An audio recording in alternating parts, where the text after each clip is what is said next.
Halo. Halo. Halo. Selamat datang di podcast Sikat Sekat. Selamat pagi, selamat sore, selamat siang, selamat malam buat teman-teman yang mendengarkan podcast ini. Pada episode keempat kali ini kita masih di kolektif Ruang Lingkup. Kita kedatangan tamu Tambahan anggota baru.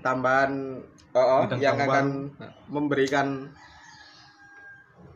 pendapat mungkin yang akan kita ajak untuk ngobrol-ngobrol, kita ajak buat diskusi. Ada Kostrat pria, yang biasanya disebut sebagai aktivis buruh, juragan beras, kolektor beras.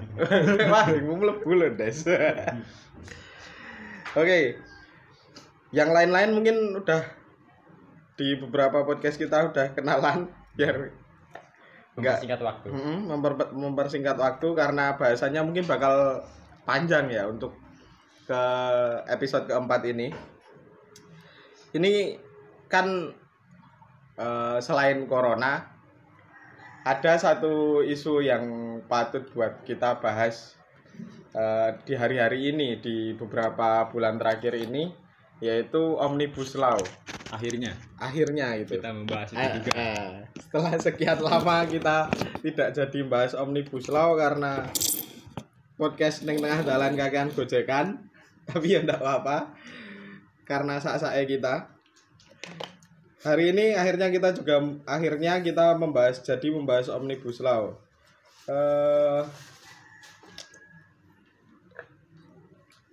Terus kan ini Omnibus Law ini kan sampai hari ini masih kalah, walaupun sama bahayanya ya kalau kita katakan masih kalah sama tensi dari isu corona COVID-19. Kan kalau kata pemerintah, kata DPR gitu kan, Omnibus Law ini sebagai salah satu jalan keluar gitu kan, sebagai salah satu solusi dari masalah apa jenenge? Lapangan pekerjaan. Lewi bener gak sih sebetulnya yang dikatakan pemerintah kalau Omnibus Law itu benar-benar menyelesaikan permasalahan pekerjaan itu atau enggak sih sebetulnya? Itu pertanyaannya, bener gak sih sebetulnya? Bener. Pertanyaan udah benar. Pertanyaannya bener. Oh. Iya, maksudnya jawabannya dari kawan-kawan gitu. Omnibus Law ini sebagai salah satu, kalau emang bener yang bagian mana solusinya, kalau yang salah yang mana yang bukan solusi gitu. Apa semuanya bukan solusi atau ini emang solusi gitu. Gue sih. Enggak, aku masuk dulu. Oh iya. Sebelum masuk ke pertanyaan itu, jelasin dulu dong. Kostrat itu apa itu? Oh iya. Pendengar Tadi kan bingung. udah saya jelasin. Kostrat itu aktivis buruh atau biasa dikenal sebagai saudagar beras atau kolektor beras. Kostrat itu sebuah nama atau singkatan. Kostrat itu apa, Trat? Oh. Sebelum menjawab yang tadi, jadi tahun 92 di Saya belum lahir. sini Solo itu ada sebuah komite aksi namanya Kostrat. Kostrat. Waktu itu menolak adanya Undang-Undang Lalu Lintas Nomor 2/92. Kepanjangan dari Kostrat adalah Komite Solidaritas untuk Transportasi Darat. Itu didominasi dari beberapa kota, Surabaya, Solo, Jogja, dan kawan-kawan dari Bandung. Waktu itu makan penolakan undang-undang di Senisono, sekarang Gedung Agung. Singkatnya itu aja lah. Nah sekarang masih jalan nggak, Trat? Itu Kostrat itu masih jalan nggak? Enggak. Karena hampir semua udah lulus kuliah. Jadi itu kan nama aliansi. Oh itu mahasiswa Ya, yang gabungan. Gabungan. Nama aliansi. Jadi bukan nama organisasi, tapi aliansi dari beberapa kota. Oh begitu. Namanya Kostrat. Dan setelah lulus semua, akhirnya nama itu diteruskan oleh Angkatan Darat. Ini biyen wis ana to? Hah? Angkatan Darat biyen wis Kostrata jenenge to. Aneh. Lah iya. Aneh. Oke, langsung ke inti pembahasan tadi. Hah? Maksudnya yang jawab Kostrata. Oh, langsung wae Trat. Kamu aja jawab. Tadi kan pertanyaannya Kalau soal untung dan rugi, kalau untungnya malah saya bingung dalam konteks di buruh ya. Satu, ketika kita membahas soal omnibus law, kita harus mengecek dulu pada Undang-Undang Nomor 13 2003. Itu aja belum jalan sempurna kok, udah diganti sama omnibus law. Yang mana di omnibus law banyak aturan-aturan di Undang-Undang 13 itu justru dihapus. Tingkat kesejahteraan buruh di mana?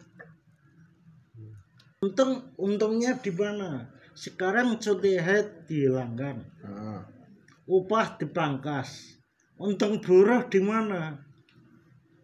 nggak ada untungnya. Nggak ada. Artinya ini sebuah kerugian besar atau pukulan telak buat kaum buruh ketika omnibus law ini lolos. Itu efeknya cuma ke kawan-kawan buruh atau bakal ke yang lain-lain, sektor-sektor lain juga sih kalau omnibus law itu? Kalau sektor lain kan ada beberapa klaster. Iya, ada 4. Nah, Nah, lingkungan juga berdampak.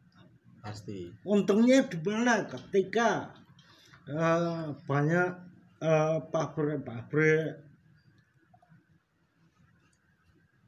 tanpa AMDAL, keuntungan buat masyarakat, buat lingkungan apa? Justru itu akan merusak. Sekarang tingkat polusi udara udah sangat tinggi. Ketika buat tebangi pencemaran, belum lagi di sektor pertanian yang mana udah pakai pestisida, zat kimia, ditambah lagi kalau aturan omnibus law ini disahkan, banyak pabrik, banyak tambang-tambang yang tanpa AMDAL. Istilahnya lo dipergampang kan ya dengan adanya omnibus law ini untuk Iya, dipermudah karena pemerintah kan ingin menarik investor tanpa melihat dampak bagi rakyat. Berarti Bagi berpengaruh. itu. Faktor penentunya seharusnya sistem pendidikannya. Sistem pendidikan sama. Ketika enggak diolah ya sama aja. Gimana sekarang student banyak yang tumpul, kecuali yang ikut organisasi. Enggak, aku bukan tumpul sih, terdidik tapi tidak kompeten. Sebentar, belum selesai, bro. Student itu tumpul kecuali yang dengerin podcast ini. Sepakat mah aku. Kan belum selesai. selesai. Oke, lanjut. Jadi student banyak yang tumpul kecuali Yang tidak Dengerin tumpul. yang ikut organisasi maju, bacaan yang mumpuni. Dan podcast yang baik. Mungkin salah satunya. Kan gitu. Sekarang banyak organisasi tanpa ada bacaan yang meluas. Ya sama aja. Tumpul-tumpul juga. Ya tumpul juga. Akhirnya banyak. Sekarang student lulus jadi tenaga ahli, jadi PNS tanpa melihat basic. Yang kan badi ta. Badi di mana? Badi itu awake dhewe loh. Itu secara individu. Oke. Tapi apakah mereka melihat orang tuanya atau saudaranya yang menjadi petani atau mungkin tetangganya yang kena dampak lingkungan tadi? Apakah ya bati? Nah, itu berarti kan secara pribadi tapi merugikan banyak masyarakat dan lingkungan. Itu ya kalau di sektor pendidikan ya idealnya negara Melihatnya. Membebaskan masyarakat untuk membaca apapun. Ya kalau bacaan-bacaan dibatasi, Ya piye? apa bedanya dengan Orba? Weh. Sampai berkumpul 3 orang aja sikat Ya iki padahal pirang wong. waktu zaman Nah, kamu kan ngalamin berarti. Johor itu ini kan pengalaman. Weh. Makanya ketika ini dikekang, apa bedanya dengan Orba gitu loh. Kan biar kamu nostalgia. Katanya nostalgia kan asik. Kalau saya nostalgia, tapi kalau buat temen-temen yang masih muda ini bisa jadi nostalgia. Weh. Oke. Experience baru no berarti. Kembali ke Omnibus Law tadi. Berarti piye iki? Apakah ini benar-benar solusi apa Enggak, enggak akan menjadi solusi? enggak. Buat pengangguran Sama aja. Sekarang ada Jokowi ngeluarin kartu prakerja. Kartu prakerja. Ketika masyarakat pengangguran mendaftar, itu belum tentu di ACC satu ya. Nah, Kalaupun di ACC ini harus mengikuti pelatihan. Dia butuh makan enggak selama pelatihan? itu Nah, tanggung jawab siapa ini? Ketika mengikuti pelatihan. 2 itu. Ketiga, ketika dia kerja dengan upah per jam, bisa enggak untuk mencukupi. mencukupi kesejahteraannya? Ketika BBM naik, bahkan minyak dunia sekarang turun, tapi di Indonesia tetap harganya. Listrik, belum lagi sembako. Ini mau bulan Ramadan coy, artinya sembako banyak, harga naik gitu. Prakerja nggak bisa mendukung. Kalau prakerja solusinya apa? Indonesia kita ngomong di Solo udah ada BLK, udah masuk yang ngajar di BLK, dilatih di sana, nggak usah pakai kartu prakerja. Ya. Tinggal bagaimana negara ini mendistribusikan teman-teman yang di BLK itu masuk pabrik. Sekarang enggak, harus cari sendiri. Itu zaman jauh lah seperti itu. Jadi orang lulus sekolah atau putus sekolah, dia cari kerja sendiri. Tanggung jawab negara apa? Tanggung jawab pemerintah apa? Dengan kartu prakerja, jaminannya apa? Enggak ada jaminan. Enggak menjamin juga ya kartu Enggak. prakerja ya. Enggak. Mau dilonceng meh ora ya ora ana jaminane ya. Jaminannya apa? Enggak ada kok. Oh iya. Jaminannya ketika pemerintah ini mau ya mengeluarkan aturan bahwa setiap warga yang mengikuti latihan atau di BLK ya, itu dijamin oleh pemerintah langsung kerja. Itu baru. Kalau kerja itu masih cari sendiri, sama aja. Sekarang mesin kita itu cuma bedanya ada embel-embel kartu prakerja. Dan kita dianu karo negara. Nah itu kan bagian dari kampanye.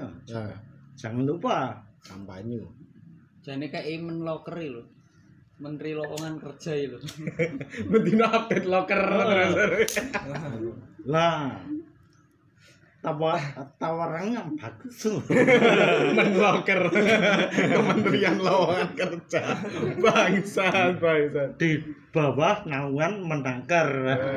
Menloker. Nah, ya jadi di situ kembali kok omnibus lo nggak ada jaminan sama sekali.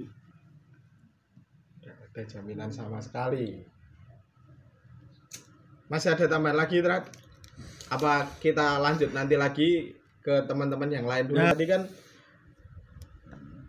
Kostrat sepakat bahwa Omnibus Law ini bukanlah Nggak sepakat. maksudnya sepakat nih iki udah solusi lho, Trat kuwi lho, sedang ada lele. Bahasanya Omnibus Law ini bukan merupakan satu solusi untuk masalah pekerjaan itu, masalah lapangan pekerjaan yang ada di Indonesia. Kalau menurutmu piye, Is?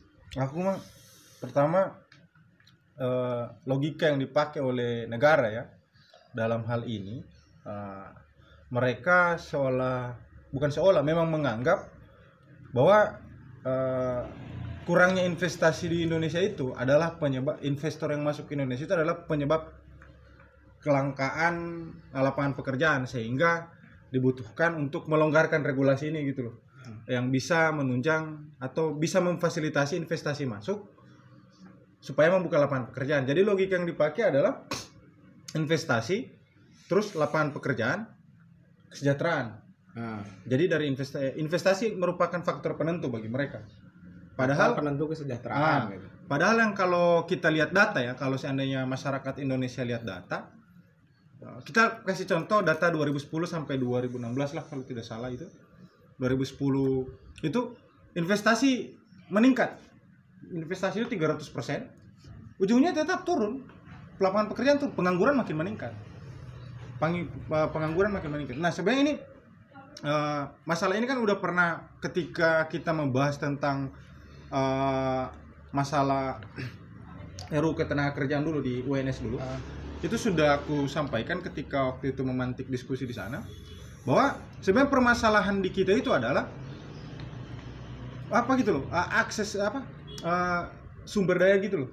Artinya manusia tentang kapasitas diri, ya, kapasitasnya gitu loh. Jadi kebanyakan sebenarnya yang menjadi faktor pengangguran itu pendidikan. Memang di Indonesia banyak orang udah kuliah, tapi bagiku mah terdidik tapi tidak kompeten. Atau kalau aku kasih contoh yang terdidik tapi tidak kompeten, coba lihat yang milenial itu yang sekarang duduk, yang kemarin baru dilantik itu, yang dampingin presiden. Apa mereka kompeten? Kayak iso ngopo kayak kan. Jadi kan bahkan sampai ada meme di Twitter, apabila kalian merasa hidup kalian terpuruk, ingat masih ada 7 staf khusus ini yang ini gitu loh. Apakah mereka kompeten? Tidak. Tidak sebenarnya. Jadi sebenarnya yang paling masalah itu loh, pendidikan. Karena pendidikan di Indonesia itu hanya mengajarkan how to work, bagaimana cara kita bekerja, bukan how to think. Sehingga oke lah dia kuliah, tapi dia memang terdidik, tapi dia tidak kompeten. Sehingga jangan heran ketika banyak orang bilang mahasiswa pertanian kok tapi tidak mau bertani. Karena memang pendidikannya tidak diarahkan ke situ gitu loh, ke sosial lingkungan. Tidak diarahkan ke sana. Kalau ingat kasus Kendeng misalnya, yang Mas Prin itu. Ya. Banyak yang bilang tanah itu tandus tidak produktif sehingga harus diberikan ke investor untuk pembangunan pabrik semen. Nah, pada kenyataannya Mas Prin kemarin baru berhasil membuktikan ketika dia menanam cabai, woi bagus banget cabainya, bagus banget. Nah ini yang jadi permasalahan gitu loh, jadi permasalahan di kenapa aku nggak sepakat sama sekali logika bahwa investasi itu menentukan atau akan mengurangi jumlah pengangguran. Itu logika yang pertama, logika yang dipakai itu logika paling ngawur, sesat. Harusnya pendidikan yang diperbaiki. Iya, seharusnya Sistem iya, pendidikannya. sistem pendidikannya yang lebih di apa gitu.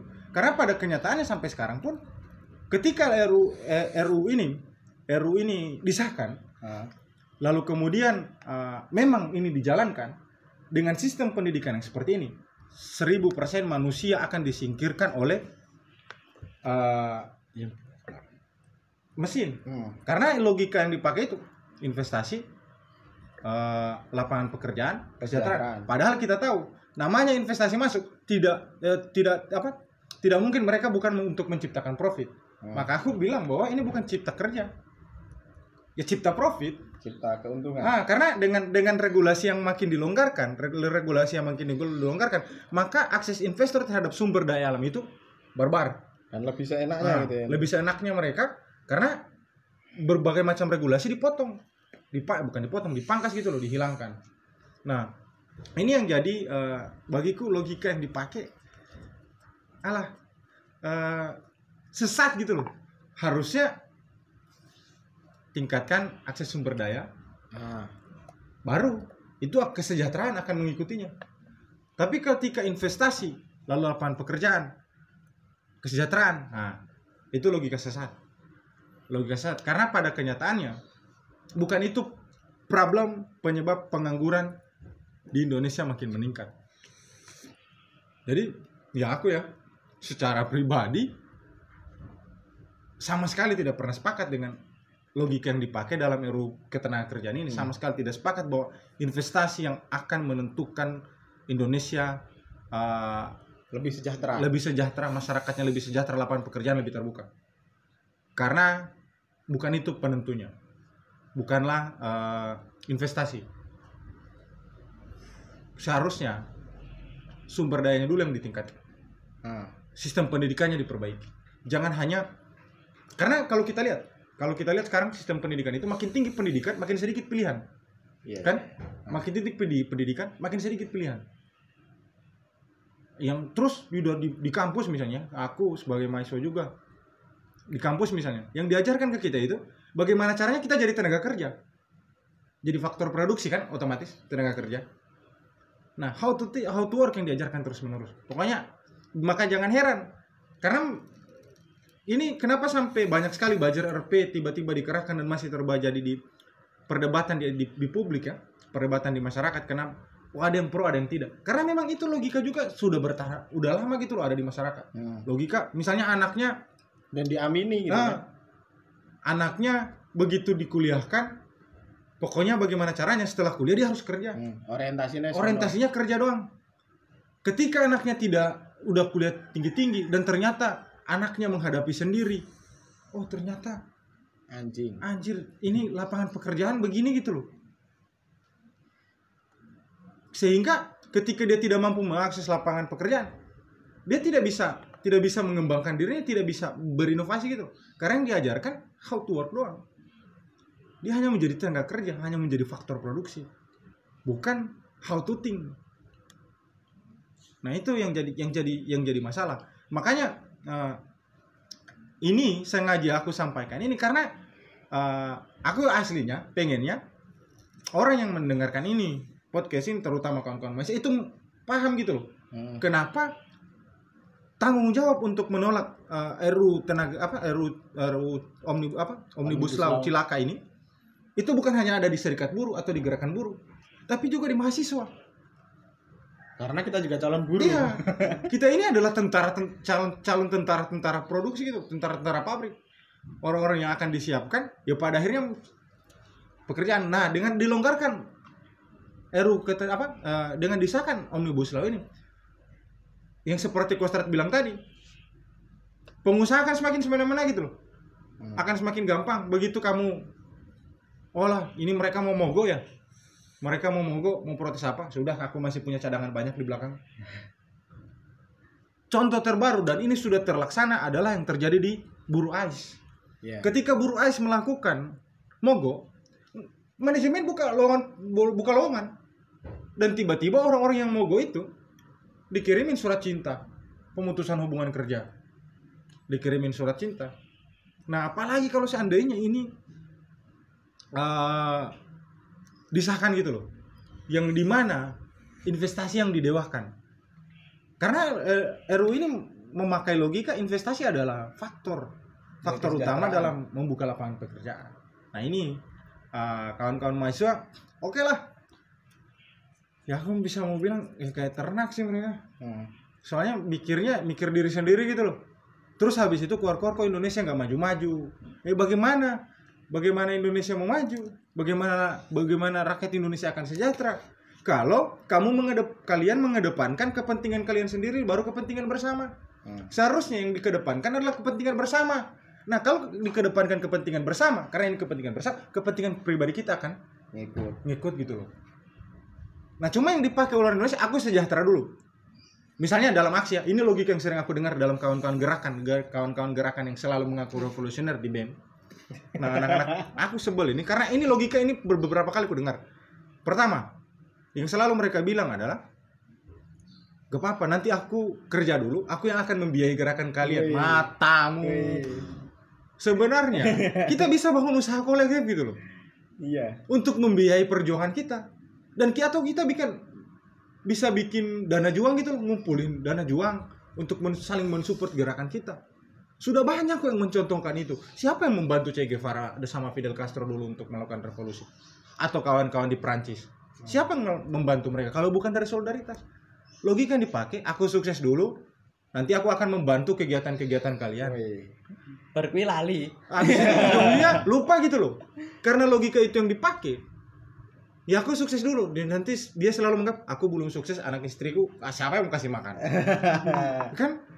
Nah akhirnya logika itu ya menurun ke keluarga, kamu ngurusin itu aja, terus kita mau makan apa? Tapi kalau anak istri tidak disusupi oleh logika seperti itu, maka tujuan kita untuk sejahtera rame-rame itu akan tercapai gitu loh.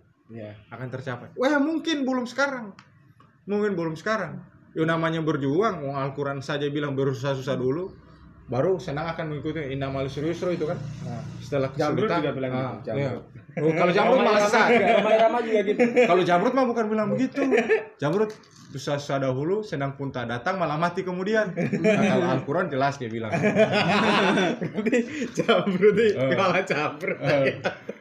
Itu gitu loh. Kubur nikmat ya. Karena memang jadi tolong buang jauh-jauh logika.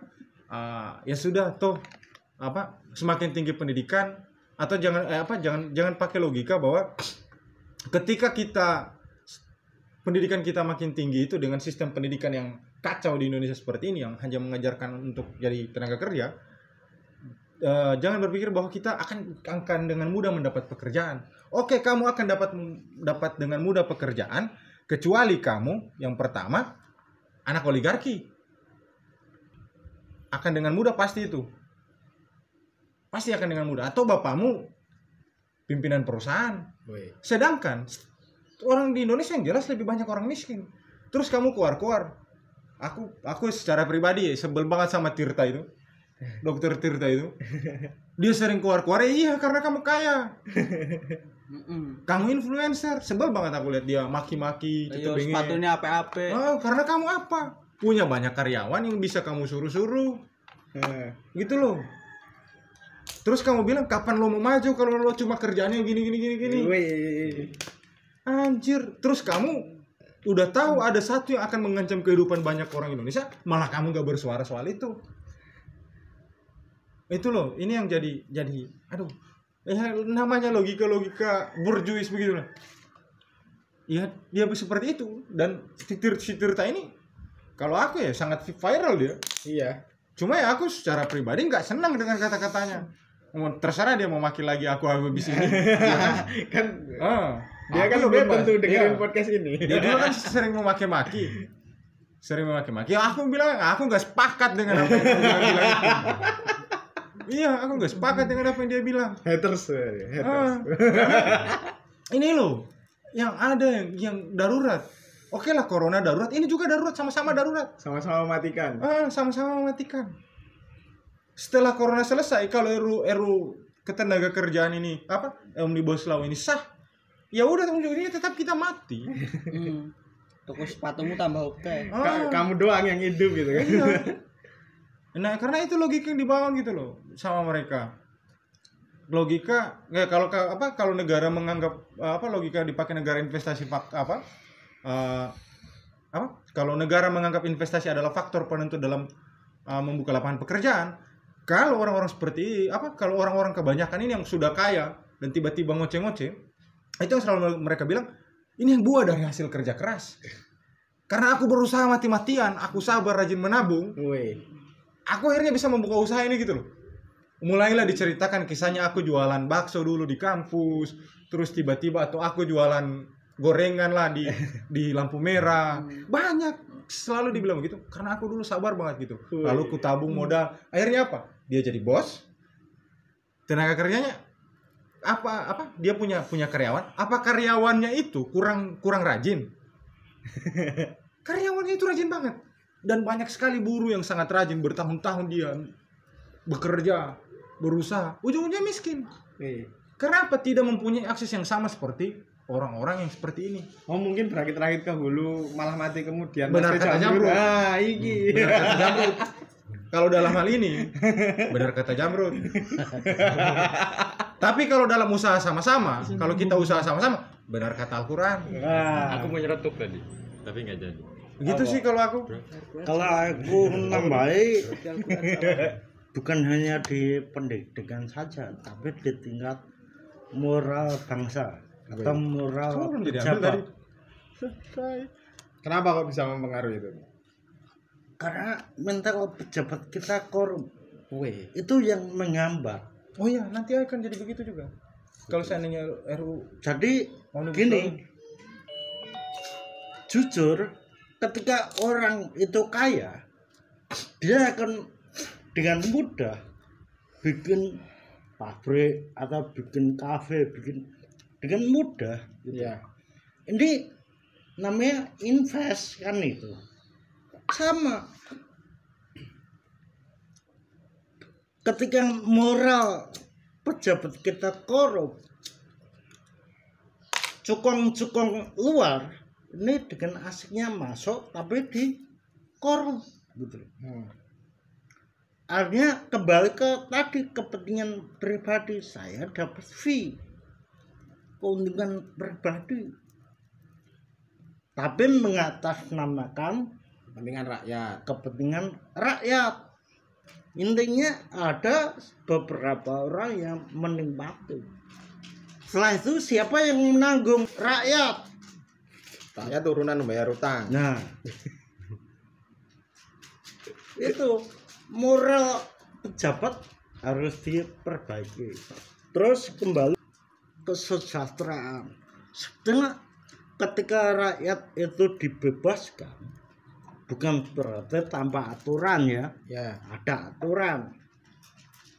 Itu selesai kok. Saya ingat waktu 2000-an, tahun 2000, saya salah satu tim CDS, City Development Strategi Pembangunan Kota Solo, salah satunya. Ketika kita menggagas PKL, itu selesai sebetulnya di tingkat kesejahteraan. Pajak enggak tinggi, kalau PKL udahlah cukup 500.000 perak cukup. Nah, enggak usah dikejar-kejar, biarkan. Yang penting ketika habis jualan bersih, selesai.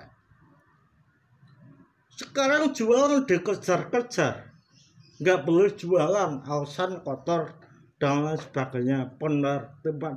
Gimana mau sejahtera? Biarpun investasinya banyak, akhirnya negara kita kan mau jadikan negara buruh, bukan daya kreativitas. PKL ini kreativitas. Emangnya negara membantu? Enggak, dia usaha sendiri kok. Rugi sendiri kok. Kalau ini bergulir, selesai kok. Kesejahteraan ada dengan masyarakat, Cuma ya tadi kembali ke tadi, ketika moral pejabat ini ingin kaya, ya udah fee masuk besar, dia dapat besar. Cuannya gede. Ya di situ BUMN, berapa BUMN yang dijual? Kita udah ada BUMN, tinggal bagaimana manajemennya. Korupsi semua kok, hampir semua di manajemen BUMN. Ya udah, kalau setiap hitungan pembagian APBN banyak yang ngomong rugi. Cepat dicek. Masyarakat setiap bulan, kalau sekarang mungkin 3 hari atau 1 minggu sekali pasti bayar listrik. Potongannya berapa? PPN-nya berapa? PPN ini berapa? Tinggi. Ketika kita beli token 100 itu hanya masuk berapa ribu? 60. Apa iya? 60-an.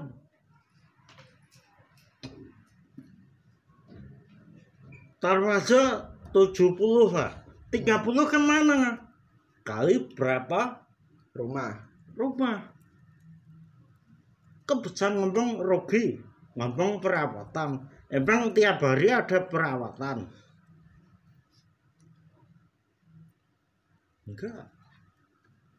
Ini PLN, belum lagi yang lainnya. Terus ya tadi saya utarakan juga di waktu saya di CDS, kita bicara kota Solo. Solo ketika pembangunan jalan itu akan berdampak pada PAM, PDAM, dan Telkom. Ketika jalan jadi ini nanti sampingnya pasti dilubangi lagi. Bikin nggak tahu, bikin jangka belah untuk Telkom, kalau enggak untuk PAM. Dulu pernah ketujukan satu paket bikin besar untuk Telkom dan PAM. Jadi tidak ketika jalan halus jadi terus enggak gitu loh. Bikin lubang besar, terowongan besar, udah selesai. Jadi tidak memakan anggaran dipotong terus. Tinggal bolong-bolongi jalan. Nah, contoh lagi nih yang di Gladak tuh jalan udah bagus di paving, itu kan membuang anggaran. Gitu. Daripada seperti itu buat rakyat kembali ke kartu prakerja tadi, gitu loh. Daripada ini membazir buat bikin batako, kumpulin masyarakat Solo, data yang miskin siapa, yang butuh kerja siapa, taruh, yang kerja masukin BLK, biayai. Yang ingin buka usaha PKL atau apa, ini ada suntikan. Tiap daerahnya kalau seperti itu selesai, nggak perlu ngomong investor masuk. Kita kaya kok, Indonesia kaya raya, tapi rakyatnya miskin. Arab itu sing kaya raya loh. Arab tanahnya gersang, tapi rakyatnya makmur. Miskin Arab, tapi rakyatnya makmur. Gersang. Ada apa? Ada Mekah, no. Ada sekarang ada Mekah. Itu yang di Arab. Bagian Arab lainnya. Arab gundul. Banyak. Malaysia aja lah. Kita bilang Malaysia. Berapa perkebunan sawit yang ada di Malaysia? Kalah sama Kalimantan ndak ada apa-apanya, tapi bisa. Sawit adalah kunci. Itu dulu digembar-gemborkan sawit. Padahal minyak yang paling bagus adalah minyak kelapa. Berarti sawit bukan solusi berarti. Bukan Ora kunci no, berarti no. solusi. Karena ini permainan tadi. Oh, iya. Makanya investor masuk itu punya banyak uang. Nah, Punya banyak uang. Di Indonesia miskin. Pejabatnya korup. Udah sasar. Yang penting kamu dapat fee. Udah.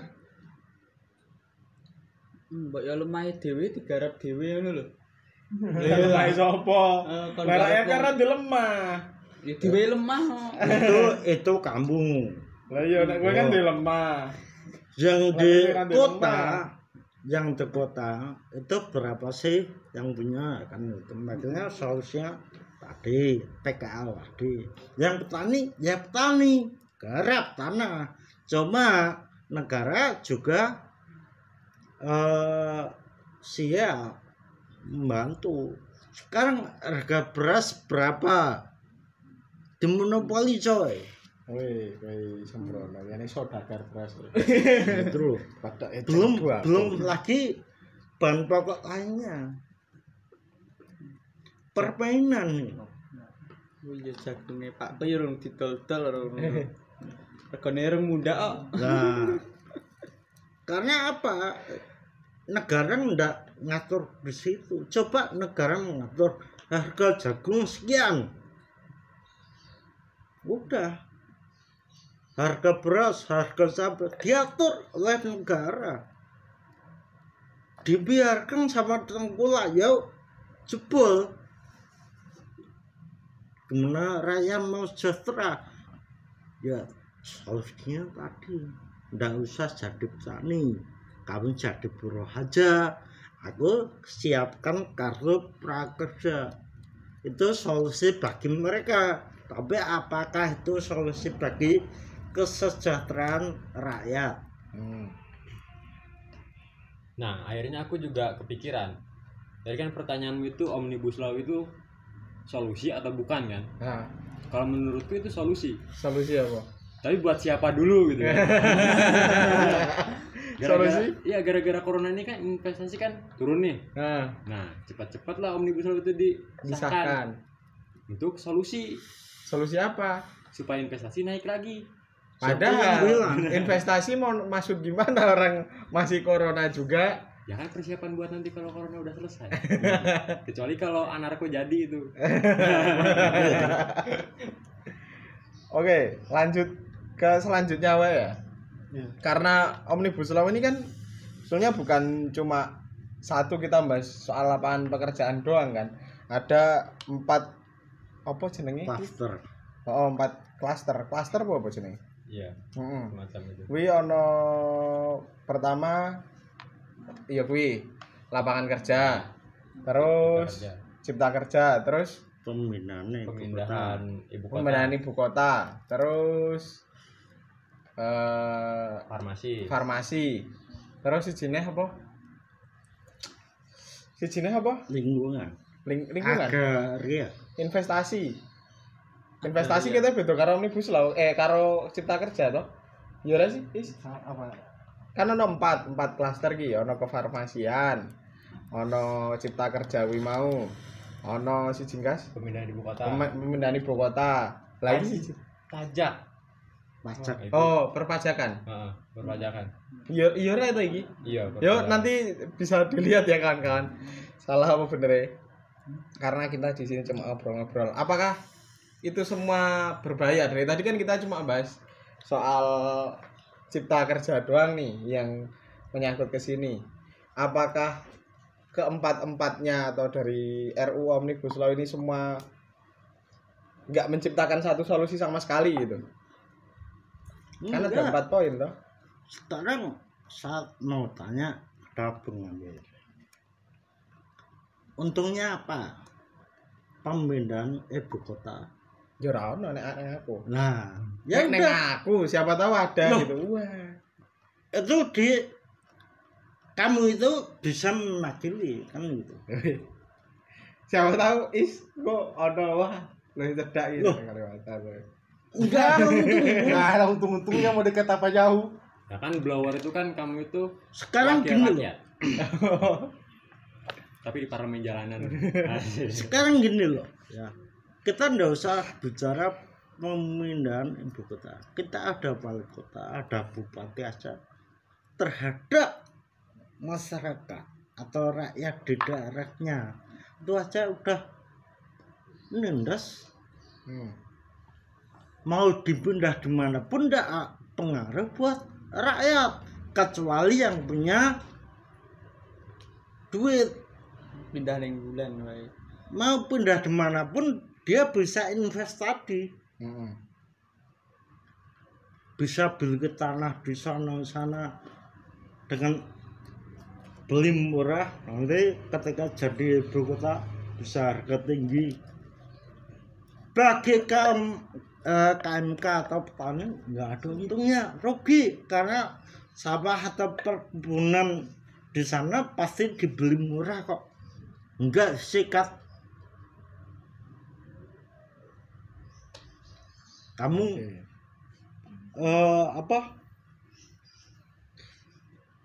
menolak, melanggar, udah ada pasalnya. Ini mau pindah ibu kota, udah ya demo sikat. Untungnya apa? Ndak ada untungnya. Mau pindah dimanapun, Pindah nang Thailand ya ora ono untunge. ndak ada. Loh, sekarang jujur rakyat Indonesia Iki mau mbok kerusi tapi. Sing mbok kerusi ndi? itu dimanapun ya, ngomong Indonesia ya, itu berdikari kok.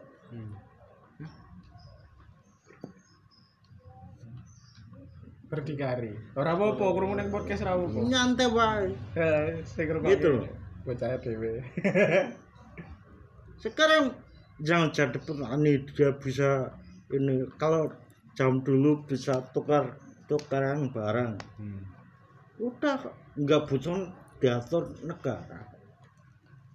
Negara ngatur itu idealnya juga punya tanggung jawab.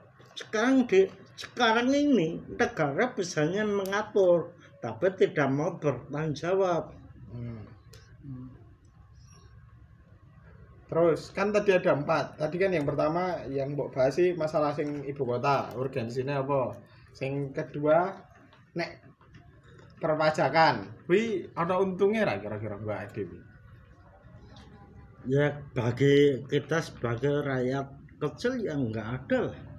Lah kenapa itu kok nggak ada untungnya perpajakan? Untungnya apa? Pajak. Kita penghasilannya Yang sedikit. kita tuh bayar pajak kok. Yang diuntungkan itu mereka, bukan Karena kita. pajaknya akan semakin berkurang. Gitu loh. Iya. Untungnya di mana? Nggak ada untungnya berarti. Udah ada. Wah, bangsat sekali nih. Kok kamu lebih? Ya ben ketok wah bangsat. Anjay. Anjay. Berarti nggak ada yang diuntungkan. Apa nih? Yang diuntungkan tadi Mereka-mereka ya. mereka, betul pertanyaannya. Kawan terus. Nah, siapa yang diuntungkan nek nguntungke ya tetep nguntungke, dadi solusi ya. Iya. Kari solusine sapa? Nah, kuwi. Untunge sapa? Terus apa nih? Kefarmasian. Kefarmasian. Farmasi. Nah, Farmasi sebetulnya kalau di Indonesia nggak maju lah. Saya yakin kok. Tapi kalau berjamaah saya percaya. Tapi kalau farmasi mah aku belum ngerti ya, belum banyak baca aku soal. soalnya yang ini belum banyak dibicarakan kan Ini yang masalah lain. sama saja sebetulnya farmasi. Kecuali Indonesia mau belajar ke Kuba. Nah, Kamu kasih Akan solusi lain. komunis. Sekarang mau negara maju bisa bikin obat dan sebagainya dengan fasilitas yang mumpuni, atau kita ngomong halal dan haram soal komunis. Oh iya. Kalau kita bicara halal dan haram soal komunis, ini nggak akan maju. Negara mana?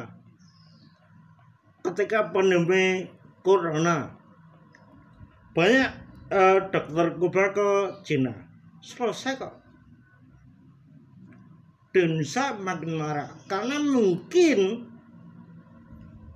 Jangan sampai negara komunis membantu kita. Weh, kita pada- nanti bisa jadi auto komunis. itu loh. Kenapa kita nggak mau belajar di sana? Wah, hampir 1 jam ya. Ketika ngomong farmasi, idealnya Indonesia belajar sama Kuba untuk belajar. Supaya obat-obatan juga murah dan mumpuni. Kalau yang terakhir tadi apa? 4 ya mau ya? Pajak. Pajak wes. Ibu kota. Ibu kota wes. Lapangan. Farmasi wes. Terus Lapangan. Cipta kerja. oh iya cipta kerja wes Betul. dibahas banyak. Lah, terus kaitannya iki berarti aslinya udah iya solusi ding ya. Solusi gue mereka ya. Berarti ini dibahas di tengah masa pandemi ini ya untuk solusi mereka berarti ya, bukan Nah, iya. bukan untuk solusi kita. Lah, terus sih karena ini bukan merupakan sebuah solusi, bukan merupakan sebuah keuntungan bagi rakyat. Ya harus ditolak. Lah, harus ditolak. Karena Apa yang harus dilakukan oleh rakyat? apa lagi yang harus dilakukan oleh rakyat di saat pandemi? Oke. Kampanye sosial media. Apakah itu bakal seefektif kalau kita turun langsung turun langsung ke jalan gitu loh untuk menolak itu gitu loh. Apakah Sebetulnya saya pernah ngomong ke teman-teman nah, ya, soal kampanye itu bisa satu medsos, apapun medianya medsos ya. Dua, kawan-kawan yang sepakat menolak omnibus ini harus bikin selebaran dan dibagi ke tiap kampung, muter. Masalahnya nggak bisa keluar. kan di apa ya? Ini BPSDR. BPSDR mudah, apa tuh jenenge kayak PSBB. sebetulnya mudah. Kan tidak harus rombongan, 2 orang bagi selebaran. Kok dikira vandal kok. Kalau vandalisme itu kan coret tembok. Kan Kita kecenangannya bagi- gatel. Kita kan bagi selebaran. Oh. Bagi selebaran. Kita kasih mungkin di pasar, ya, ada di kampung. Kita kasihkan aja dengan bahasa yang mudah dicerna. Sebentar, aku mau masuk dulu tadi soal vandalisme. Vandalisme itu bukan coret-coret di tembok. Coret-coret di tembok itu seni. Oh. Vandalisme itu contohnya kayak di Freeport, Ah. tumpang pitu, Ah. kendeng. Nah, Nah, itu karena PT merusak. Room, gitu. Nah, iya, itu merusak ciptaan Tuhan. Nah, Itu baru vandal. vandal Nah, yang sesungguhnya. itu sekilas info. Sekilas info. Sekilas info tentang vandal. Nah. Iya, itu kan bagi mereka. Sesuk dibahas wae ya di vandal. Bagi kita itu seni. Iya. Seni untuk menyampaikan pendapat ya. Iya. Ono media tembok ya wis kita gunakan. Nah, iku piye? Nah iya. Kan banyak di Jogja tinggal bagaimana kita komunikasi pada pemilik tembok. Ini kan di situ. Lah sing di tembok pemerintah piye ta? Ya. Ya tembusi wae. Itu boros soal itu ora itu nanti kan. Lah iya. Wong kuwi sik gawe ya dhewe ya ade bayar pajak lho ya. Lah iya. Ana kringete yang mene kringete pakmu ya. Heeh. Coret-coret ya ra apa-apa. Iya, ra Tapi apa-apa. omahku tak coret-coret jenenge pakku guys. Bapakmu kena ngalih wae.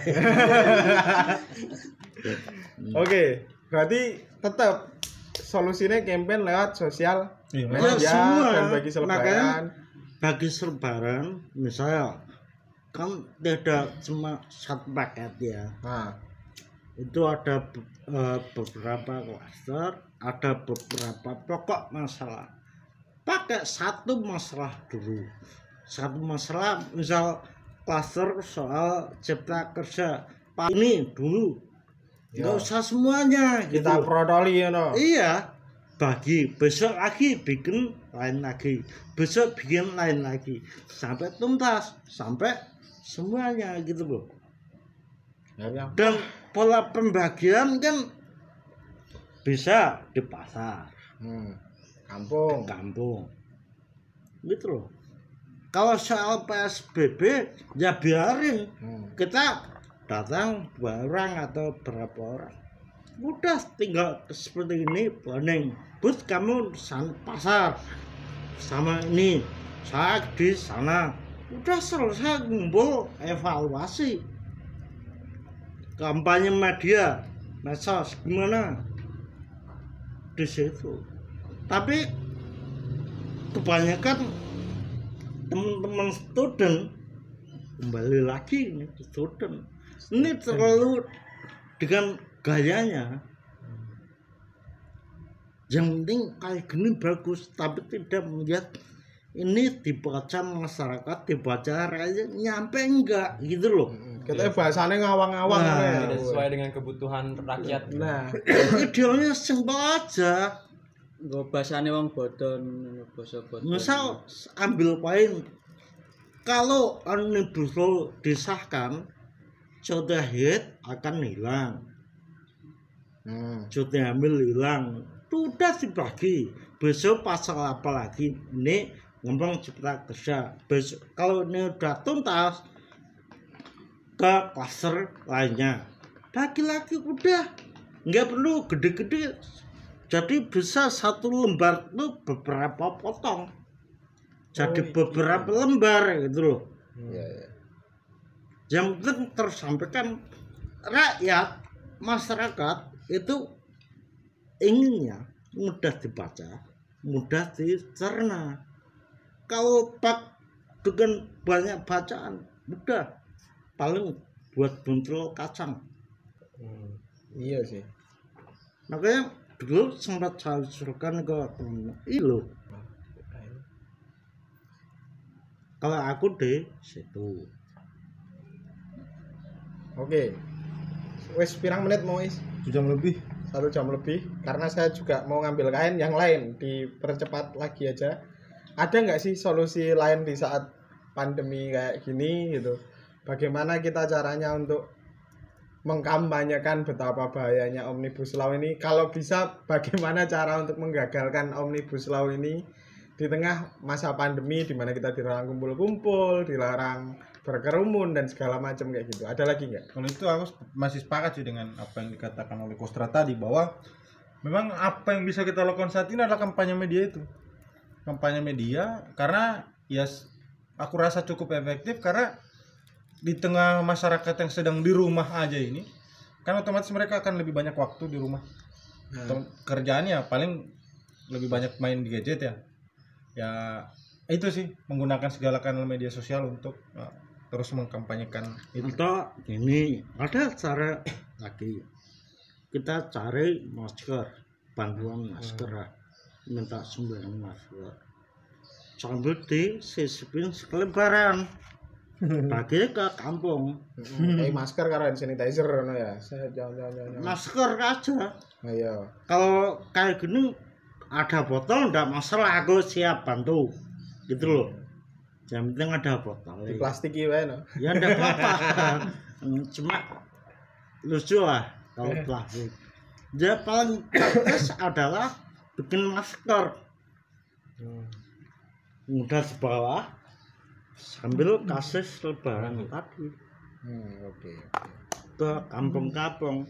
Kalau ditanya saya mau bagi masker, ngapain? Atau kalau ingin lebih menarik, maskernya ada tulisan tolak Omnibus Law gitu ya. Sablon. Ide bagus. Artinya ada dibuat tolong Omnibus Law kabeh iki. Ya, ide bisa buat percontohan. Saya lihat belum ada yang bikin kayak gitu. Tapi bukan tolak Omnibus Law. Iya, Bupati Klaten. Gambarnya Bupati Klaten kampret. Masker gambarnya Bupati Klaten. Kampanye. Makanya bagaimana kita bikin seperti itu. Oh, bisa. Ada lagi yang mau dibahas kira-kira? Oh iya, terakhir mungkin. Mungkin untuk RKUHP bakal jadi panjang lagi karena ada beberapa hal yang harus kita lakukan setelah ini. Mungkin bisa dilanjut di podcast Dilanjutkan selanjutnya. selanjutnya mah kalau Nah, karena udah 65 menit 37 nanti detik. bosan orang dengerin. Nah, kata apa ya? Satu kalimat atau satu kata apa tiga kata? Tiga kata wae ya. Tiga kata 4 untuk aja. Oh iya, 4. 4 kata untuk Omnibus Law. Miso-miso ame apa nih? Apa kira-kira? Omnibus Law sesat.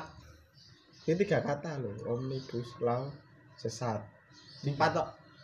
Omnibus Law itu sesat. Ah, 4. kowe terat. Miso ra apa tenan. Ijo lagi pikir cuk. Lagi mikir cuk. Iya. Apa?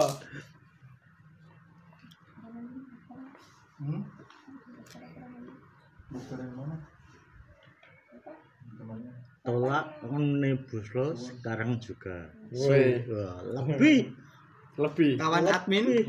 Kata-katanya. 4 kata untuk Omnibus Law. Apa ya? Miso ra apa?